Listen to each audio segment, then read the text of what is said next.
ఓం గంగణపతయే నమః శ్రీమాత్రే నమః ఐం సరస్వత్యై నమః యా దేవీ సర్వభూతేషు మాతృరూపేణ సంస్థిత నమస్తస్యై నమస్తస్యై నమస్తస్యై నమో నమః. క్లీం కృష్ణాయ గోవిందాయ గోపీజనవల్లభాయ శ్రీకృష్ణ పరబ్రహ్మణే పరంజ్యోతిషే నమో నమః. శ్రీకృష్ణ పరమాత్మనే నమో నమః. ఓం నమో భగవతే మేధా దక్షిణామూర్తే మహ్యం మేధాం ప్రజ్ఞాం ప్రయచ్చ స్వః. క్రీం క్రీం మహాకాళికాయ నమో నమః. శ్రీరామ జయ రామ జయ జయ రామ రామాయ నమో నమః. ఓం నమో భగవతే అరుణాచలేశ్వరాయ నమః. ఓం శరవణ భవాయ నమః. యూట్యూబ్ ప్రేక్షకులందరికీ కూడా నమస్కారం అండి. నేను పాలపర్తి గురునాథ శర్మ జ్యోతిషం వాస్తు సిద్ధాంతిని. ఈ రోజున మనం చెప్పబోయే టాపిక్ ఏంటంటే ప్రధానంగా రాహుకేతుల యొక్క ప్రభావం అంతా కూడా కాలసర్ప దోషాలు మేషాది ద్వాదశ రాశుల వాళ్ళకి జన్మలగ్నవశాత్తు జన్మజాతకం ప్రకారంగా ఏ రకంగా వర్తిస్తాయి. అందుకు కాలసర్ప దోషాలు అనేది అందరు కూడా చెప్తూ ఉంటారు. ప్రధానంగా జన్మజాతకంలో సంతానం అనేది ఆలస్యమైనప్పుడు కానీ, వివాహం ఆలస్యమైనప్పుడు కానీ, పితృదోషాలు ఉన్నప్పుడైనా కానీ, ప్రధానంగా ఆర్థికంగా ప్రతినిత్యం కూడా ఆర్థికంగా అనుకున్న స్థాయితో ఎదుగుదల లేకపోవడం కానీ, అనేది ఫైనాన్షియల్ గ్రోత్ అనేది కరెక్ట్ టైంలో లేకపోవడం కానీ, బిజినెస్లో లాస్ రావడం కానీ, బిజినెస్లో అంతా కూడా ప్రాఫిట్స్ రాకుండా మీరంతా కూడా షట్ డౌన్ చేయడం కానీ, ఇదంతా కూడా కొన్ని కాలసర్ప దోషానికి కారణమవుతుంది. ప్రధానంగా చూసుకుంటే ప్రతినిత్యం కూడా ఈ యొక్క జన్మజాతకం వశాత్తు లగ్నాన్ని ప్రధానంగా చూసుకొని జాతకాన్ని అంతా కూడా విశ్లేషణ చేయించుకోవడం వల్ల జ్యోతిషంలో మీకు అంతా కూడా పరిష్కారం జరగడానికి ఆస్కారం ఉంటుంది. ప్రధానంగా దత్తనాడి ప్రకారంగా అయినా కానీ, ఈ యొక్క గోచారీత్యా జాతకరీత్యా కానీ, ప్రధానంగా మీకు జన్మజాతకంలో ఉండే గ్రహాల యొక్క ప్రభావమే ప్రధానంగా ఉంటుంది. ప్రధానంగా జాతకరీత్యా చూసుకుంటే లగ్నము, పంచమ స్థానము, చతుర్థ స్థానము, మరియు సప్తమ స్థానము, అష్టమ స్థానము, నవమ స్థానము, దశమ స్థానము, ద్వాదశ స్థానంలో అంటే ద్వాదశ స్థానం అనేది మన వ్యయస్థానం అంటారు. ఈ స్థానాల్లో కనుక రాహుకేతులంతా కూడా సమసప్తకాల్లో ఉంటారు. ఎప్పుడైనా కానీ అపసవ్య దిశలో వాళ్ళంతా కూడా భ్రమణం అనేది ఉంటుంది. ప్రధానంగా చూసుకుంటే రాహుకేతులంతా కూడా ఛాయాగ్రహాలుగా చెప్పడం జరుగుతుంది. సర్పజాతికి చెందిన గ్రహాలుగా, సింహికా గర్భ సంభూతులుగా చెప్పడం జరుగుతుంది. ప్రధానంగా రాహుకేతులంతా కూడా మోక్ష జ్ఞానాన్ని ప్రసాదించడానికి, కర్మఫలదాన్ని అంతా కూడా అనుభవించే విధానికి చేయడానికి ఈ యొక్క కర్మఫలదాతలుగా చెప్పడం జరుగుతుంది. ప్రధానంగా రోగకారకులుగా కూడా చెప్పడం జరుగుతుంది. ప్రధానంగా చూసుకుంటే జన్మజాతకమే ప్రధానమైన జాతకంగా ఉంటుంది. కావున వివిధ జాతకాల్లో ఉంటే ఈ యొక్క ప్రతి ఒక్క నవగ్రహాలన్నీ కూడా రాహుకేతు మధ్యలో అంతా కూడా స్తంభంలో ఉంటాయి. కనుక లగ్నం నుంచి అయినా చూసుకోవచ్చు, రాశి నుంచి అయినా చూసుకోవచ్చు. ఎక్కువ గ్రహాలన్నీ రాహుకేతుల యొక్క మధ్యలోనే ఉంటాయి. కనుక ప్రధానంగా ఈ స్థానాల్లో కనుక ఉంటే రాహుకేతు మధ్యలో ఎక్కువ గ్రహాలన్నీ కూడా మధ్యలోనే ఉంటాయి, స్థిరంగా ఉంటాయి. దాన్ని కాలసర్పదోషం అంటారు ప్రథమంగా. అయితే పంచమ స్థానంలో రాహు ఉండి, అంగారకుడు ఉండి, లగ్నవశాత్తుగా ఉండి, మళ్ళీ సమసప్తకాల్లో అంతా కూడా రాహుకేతులు అంతా కూడా స్థిరంగా ఉంటారు. కావున దాన్ని కూడా ఏంటంటే కొన్ని రకాలుగా కాలసర్ప దోషాలు అనేది వర్తిస్తాయని చెప్పేసి చెప్పుకోవడం జరుగుతుంది. ఆ జాతకం చూస్తేనే కాకుండా కొన్ని ప్రశ్నలు అనేది యజమానిని అడిగి తెలుసుకోవాల్సి ఉంటుంది. అంటే మీ పూర్వీకులు ఎవరైనా కానీ పూర్వీకులు అందరూ కూడా వ్యవసాయం చేసేవాళ్ళుగా ఉంటారు. వ్యవసాయంలో చేసేటప్పుడు అనుకోకుండా సర్పానికి ఏమైనా హాని చేయడం కానీ, అనుకోకుండా సర్పం ఇంట్లోకి వచ్చిందంటే దాన్ని ఊరు బయట తీసుకెళ్ళి చంపడం అనేది చేస్తూ ఉంటారు. అంటే దోషం అనేది సర్పదోషం అనేది వర్తిస్తూ ఉంటుంది అక్కడ తెలియకుండా. అంటే ఆపద్ధర్మానికి మన ప్రాణాలను రక్షించుకోవడానికి కొంతమంది ఈ రకంగా చేస్తూ ఉంటారు. అంటే సర్పజాతికి చెందిన అంటే దేవత సర్పాన్ని కనుక హాని చేస్తే దాని దోషం అనేది సర్పశాపం అనేది వర్తిస్తుంది. కానీ ఇంట్లో పుట్ట ఉండడం, కొంతమందికి ఇంట్లో ఆ వాల్మీకం అనేది ఉండడం అనేది జరుగుతూ ఉంటుంది. ఇంట్లో పుట్టలు ఉంటాయి. కొంతమందికి మీ యొక్క పొలంలో అంతా కూడా పుట్టలు వెలసడి ఉండడం, దాంట్లో అంతా కూడా సర్పాలు నివాసంగా ఉండడం జరుగుతూ ఉంటుంది. కొంతమందికి ఈ యొక్క పొలాల దగ్గర అంతా కూడా, బావిల దగ్గర అంతా కూడా కొన్ని ప్రాంతాల్లో అంతా కూడా ఈ పుట్టలు అనేది ఉండడం జరుగుతుంది.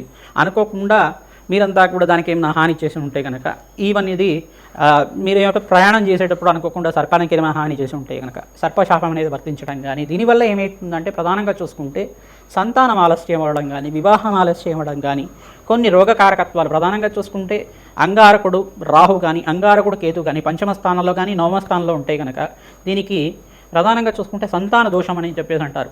ఈ వంధ్యా దోషాలు అని చెప్పేసి అంటారు. వంధ్యా దోషాలు అంటారు. అంటే గర్భస్థ దోషాలు అని చెప్పేసి అంటారు.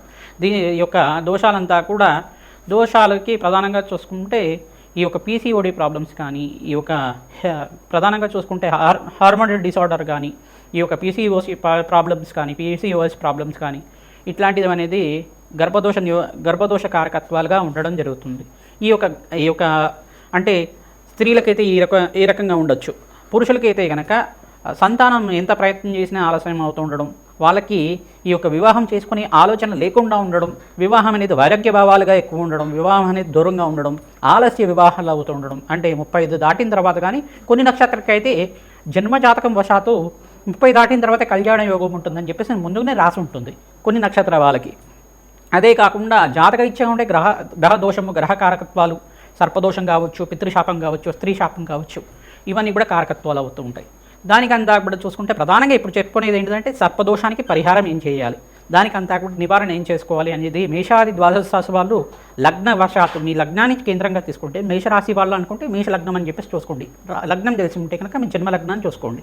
లేదంటే కనుక మీ రాశిని చూసుకొని దాన్ని లగ్నంగా చేసుకొని జన్మజాతకం అంతా కూడా మీ దగ్గర ఉంటే కనుక మీరు జ్యోతిష పండితులతోటి మీ యొక్క గృహ పురోహితుడితోటి అంతా కూడా విశ్లేషణ చేయించుకొని పరిష్కారం చేసుకోవడం వల్ల మంచి ఫలితాలు పొందుతారు. నాగేంద్ర స్వామి ప్రతిష్టను ఆచరించాలి. ప్రధానంగా సర్పాలు ఏంటిదంటే అనంతశేష కాల సర్పదోషము, ప్రధానంగా పద్మకాల సర్పదోషాలు, కర్కోటక కాల సర్పదోషాలు, కులింగ కాల సర్పదోషాలు, కాళేంది కాల సర్పదోషాలు, తర్వాత ధనుంజయ కాల సర్పదోషాలు, దంతరాష్ట్ర కాల సర్పదోషాలు, ఈ యొక్క దోషాలు అనేది ప్రధానంగా చెప్పడం జరుగుతుంది. వాసుకి తక్షక కాల సర్పదోషాలు అని చెప్పేసి చెప్పడం జరుగుతుంది. దీనివల్ల ఏమవుతుందంటే చర్మ సంబంధమైన అనారోగ్య ఇబ్బందులు కానీ, ప్రధానంగా గుప్త సంబంధమైన రోగాలు రావడం కానీ ఇట్లాంటివి జరుగుతూ ఉంటుంది. ప్రధానంగా చూసుకుంటే ఈ యొక్క లంగ్స్ ఇన్ఫెక్షన్ రావడం కానీ, న్యూమోనియా లాంటిది ఎక్కువ రావడం కానీ, ఉబ్బరం ఎక్కువగా ఉండడం, ఉబ్బసం ఉండడం, ఆయాసం ఉండడం, ఇవన్నీ కూడా కారణమవుతుంది.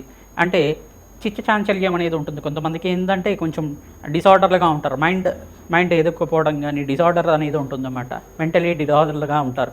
ఇట్లాంటి కారకత్వాలను రాహుకేతు ప్రభావం వల్ల ఉంటుంది. ప్రధానంగా చూసుకుంటే ప్రధానంగా ఈ యొక్క రోగ కారకత్వాల నుంచి బయటపడడానికైనా కానీ జాతకరీత్యా యొక్క గ్రహ ప్రభావం ఏ రకంగా ఉంటుంది, రాహుకేతు ప్రభావం అంతా కూడా ఏ రకంగా ఉంటుంది, దాని నుంచి బయటపడడానికి ఏం పరిష్కారం ఆచరించడం వివరణ చేయడం జరుగుతుంది. ప్రధానంగా కుక్కి పుణ్యక్షేత్రం దగ్గర కుక్షి అంటారు. కర్ణాటక ప్రాంతంలో అంతా కూడా మనకి కుక్కి పుణ్యక్షేత్రం అంతా కూడా వాసుకి పుణ్యక్షేత్రం అంటారు. సుబ్రహ్మణ్య స్వామి యొక్క వెలిసిన్నారు సర్పరూపంలో అక్కడంతా కూడా. అక్కడ సర్ప సంస్కార పూజ అనేది ఆచరిస్తూ ఉంటారు.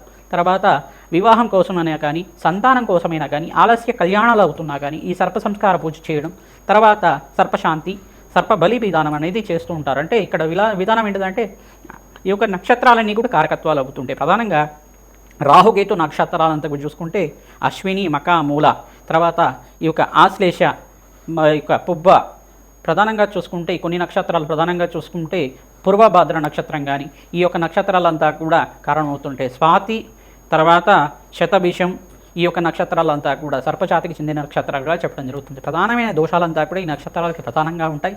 ఈ నక్షత్రాలంతా కూడా సర్పజాతికి చెందినవి కావున ఈ నక్షత్రాలకి జప హోమాది కార్యక్రమాలతో పాటు నక్షత్ర బలిని చేసుకోవడం జరుగుతుంది. ప్రధానంగా ఆశ్లేష నక్షత్రం అనేది ప్రధానంగా, మూల నక్షత్రం అనేది ప్రధానంగా, మకా నక్షత్రం అనేది ప్రధానంగా సర్పదోషానికి కారణమవుతుంది. ఇదొకటే కాకుండా వివిధ నక్షత్రాలకి జన్మజాతకం వశాతంతా కూడా వాళ్ళ యొక్క గ్రహస్థితిని ప్రకారంగా చెప్పడం జరుగుతుంది. నక్షత్ర బలి అనేది ప్రధానంగా చేయించుకుంటుంది. ప్రధానంగా ఈ దోష నివారణకి ఈ సర్ప సంస్కారమే పూజమే కాకుండా దగ్గరలో ఉండే దేవాలయంలో కానీ, పుణ్యక్షేత్ర ప్రాంతంలో అయినా కానీ, నదీ ప్రవాహ ప్రాంతంలో అయినా కానీ సర్పప్రతిష్ఠ నాగుల్ని అంతా కూడా సర్పజాతికి చెందిన జోడు నాగులనంతా కూడా ప్రతిష్ఠ చేయడం, రావి చెట్టు, వేప చెట్టు ఉండే ప్రాంతం దగ్గర ప్రతిష్ఠ చేయడం వల్ల, దానికి ప్రతినిత్యం కూడా మంగళవారం పూట ఈ యొక్క చిమిలిని నివేదన చేయడం వల్ల, నువ్వులు ఉండలేనంతా కూడా నివేదన చేయడం వల్ల సర్పదోష నివారణ కలుగుతుంది, వంశాభివృద్ధి కలుగుతుంది. ప్రతినిత్యం కూడా అన్నదానం చేయడం వల్ల సర్పశాపం నుంచి విముక్తి కలిగి శీఘ్ర సంతాన యోగం, శీఘ్ర కళ్యాణ యోగం కలగడానికి ఆస్కారం ఉంటుంది. జాతకరీత్యా సర్వగ్రహదోష నివారణ కలుగుతుంది. సకల కార్యసిద్ధి కలగడానికి ఆస్కారం ఉంటుంది. అమ్మవారి ఆరాధన విశేషంగా చేసుకునే వాళ్ళకి ఎటువంటి దోషాలున్నా కానీ పోతాయన్నమాట. ప్రధానంగా ఈ యొక్క మానసదేవి చరిత్రను ఆరాధన చేసుకోవడం, తర్వాత జగత్కారు ఒక చరిత్రను ఆరాధన చేసుకోవడం, ప్రధానంగా అస్తిక మహాముని యొక్క చరిత్రని ఈ యొక్క ప్రవచనలాగా వింటుండడం వల్ల సర్పదోష నివారణ కలుగుతుంది. ఓం అస్తిక మహాముని దేవతాయి నమో నమః, ఈ నామాన్ని జపాన్ని ఆచరించండి. మరి మానసదేవి ఆరాధన చేయడం వల్ల సర్పదోష నివారణ కలుగుతుంది. సుబ్రహ్మణ్య స్వామి ఆరాధన చేయడం వల్ల మీకంతా కూడా సర్పశాపం నుంచి బయటపడడానికి ఆస్కారం ఉంటుంది. వెంకటేశ్వర స్వామి వారిని గరుక్మంతుని ఆరాధన చేయడం వల్ల సర్పశాపం నుంచి బయటపడడానికి ఆస్కారం ఉంటుంది. ప్రధానంగా చూసుకుంటే ఈ ఒక గ్రహస్థితి అంతా కూడా ఏ రకంగా అనేది జన్మజాతకం చూసుకొని చెప్పాల్సి ఉంటుంది. మేమంతా కూడా లగ్నవశాత్తు ఈ స్థానంలో కనుక గ్రహస్థితి ఉంటే కనుక దీనికి దోషం కారణం అవుతుంది, దీనికి పరిష్కారం చేయడం జరుగుతుందని పరిష్కారం చెప్పడం జరుగుతుంది.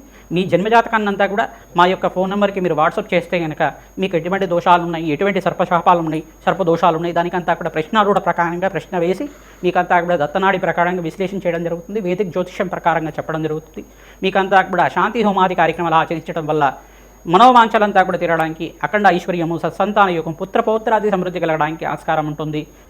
మేషరాశి జాతకులకి మీ లగ్నవశాత్తు లగ్నం తెలిసి ఉంటే కనుక లగ్నాన్ని చూసుకోండి, మరి రాశిని తెలిసి ఉంటే కనుక రాశిని చూసుకోండి. జన్మజాతకంలో లగ్నం ఏదైతే ఉందో దాన్ని చూసుకొని చేసుకోండి ఎప్పుడైనా కానీ. నేను చెప్పే విశ్లేషణ అంతా కూడా దానికి పరిహారంగా ఉంటుంది. ప్రధానంగా మేషరత్నము మేషరాశి జాతకులకి ఈ యొక్క రాహుకేతులంతా కూడా లగ్నంలో కానీ, ద్వితీయ స్థానంలో కానీ, పంచమ స్థానంలో కానీ, చతుర్థ స్థానంలో కానీ, ప్రధానంగా చూసుకుంటే అష్టమ స్థానంలో కానీ, ఈ యొక్క ద్వాదశ స్థానంలో కానీ ఉంటే గనక దోషకారిగా ఉంటారు. దీనికి ఏంటిదంటే సమసప్తక వీక్షణ ఉంటుంది, అపసవ్య దశలో సంచారం ఉంటుంది. వీళ్ళకంతా కూడా అపసవ్య దశలో సంచారం చేస్తున్నారు కావున దోషకారిగా ఉన్నప్పుడు ఈ యొక్క రాహుకేతు మధ్యలోనే గ్రహాలన్నీ కూడా నవగ్రహాలన్నీ కూడా స్థిరంగా ఉన్నట్టు. రాహుకేతు అనేది 2 ఛాయగ్రహాలకు ఉండడం, వాళ్ళకి ఈ యొక్క సొంత గృహం అనేది లేకపోవడం అనేది, ఏ రాశిలో ఉంటే కనుక వాళ్ళు సంచారం చేస్తే ఆ రాశ్యాధిపతి యొక్క ఫలితాలు ఇవ్వడం, వాళ్ళు ఇచ్చే ఫలితాలు కూడా కర్మ ఫలితంగా ఉండడం అనేది జరుగుతూ ఉంటుంది. ప్రధానంగా చూసుకుంటే ఈ రాహుకేతు సంచారం అంతా కూడా చూసుకుంటే లగ్నంలో ఉంటే కనుక లగ్నం నుంచి ఈ యొక్క మేషలగ్నంలో ఉండి రాహు ఉండి కేతు అంతా కూడా సప్తమ స్థానంలో ఉంటారు. ఈ యొక్క దోషాన్ని నుంచి, ఈ యొక్క రాహుకేతు దోషాన్ని నుంచి బయటపడడానికి ఈ యొక్క స్తంభంలో ఉండడం వల్ల, ఈ మిగతా 7 గ్రహాలన్నీ కూడా రాహుకేతు మధ్యలో ఉండడం వల్ల పంచమ స్థానంలో ఉండి రాహుకేతు ఉండొచ్చు. పంచమ స్థానంలో రాహు ఉండి మళ్ళీ యొక్క సమసప్తక వీక్షణలో కేతు ఉండొచ్చు. ఈ యొక్క సమయంలో కూడా ప్రధానంగా చూసుకుంటే రాహుకేతు మధ్యలోనే ఎక్కువగా గ్రహాలన్నీ కూడా 7 గ్రహాలన్నీ కూడా ఉండడం వల్ల దీనికి సర్పదోషం అనేది చెప్పడం జరుగుతుంది. మళ్ళీ ప్రశ్న వేసుకోవాల్సి ఉంటుంది, మీ పూర్వీకుల్లో ఎవరైనా కానీ సర్పానికి ఏమైనా హాని చేశారా, సర్పానికి ఏమైనా దాన్ని దోషం చేయడం జరిగిందా, మీకు పూర్వీకులకు ఎవరికైనా కానీ ఇట్లాంటి ఇబ్బంది కలిగిందా, ఏమైనా అనారోగ్య ఇబ్బందులు ఉన్నాయా, ప్రధానంగా చూసుకుని విశ్లేషణ చేసుకోవడం వల్ల ప్రశ్నారూఢ ప్రకారంగా అంతా కూడా తెలుసుకోవడం జరుగుతుంది. ప్రధానంగా దాన్ని గ్రహస్థితిని చూసుకుంటేనే మనకి 80% తెలిసిపోతుంది.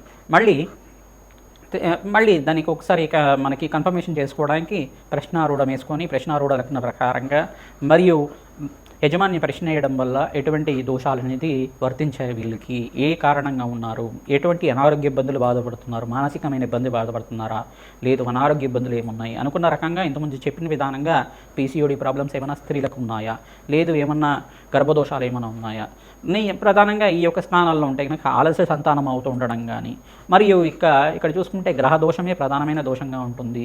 దీని నుంచి బయటపడడానికి సర్ప సంస్కార పూజ కుక్కి అనే పుణ్యక్షేత్రంలో చేయించుకోవడం, మరియు సుబ్రహ్మణ్య స్వామి కళ్యాణం ఆచరించడం, సుబ్రహ్మణ్య స్వామి వారికి మంగళవారాలు ప్రధానంగా 10 మంగళవారాల దాకా అభిషేక హోమాది కార్యక్రమాలు ఆచరించడం వల్ల, సుబ్రహ్మణ్య స్వామి మూలమంత్ర జపాన్ని అంతా కూడా ఆచరించడం వల్ల సర్పదోషం నుంచి బయటపడడానికి ఆస్కారం ఉంటుంది.